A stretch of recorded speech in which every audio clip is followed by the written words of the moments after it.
Hello everyone, नमस्ते सबैलाई। It's me mister MK अनि आज चाहिँ मेरो बडी बिल्डिङ कम्पिटिसन प्रिपेरेसनको डे 40।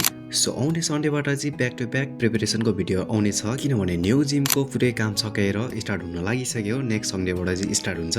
सो त्यसमा चाहिँ न्यू इक्विपमेन्टहरू आएको छ। त्यसमा मेसिनहरू पनि एकदमै राम्रो र स्पेस पनि ठुलो नै छ। सो त्यो जिममा चाहिँ राम्ररी नै पार्ट्सहरू ट्रेन हुन्छ।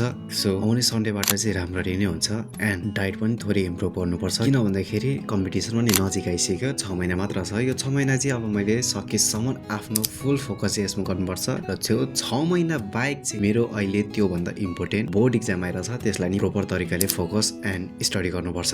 सो त्यसमा नै लागिरहेको छु बिस्तारै। लेट्स सी रिजल्ट के आउँछ होइन, अहिले नै भन्न सकिँदैन यो त्यो आउँछ भनेर। सो होप गरौँ। मैले स्टडीको कुरा गरेँ है होपमा। बडी बिल्डिङ कम्पिटिसनमा चाहिँ कन्फिडेन्ट नै छु। मेरो यो हार्डवर्कले पेज नै गर्छ। मेरो कम्पिटिसनको रिजल्ट जेसुकै आए पनि जस्ट मेरो चाहिँ यो फर्स्ट लाइफको फर्स्ट कम्पिटिसन भएर मैले जस्ट एक्सपिरियन्स लिन मात्र खोजेँ हो।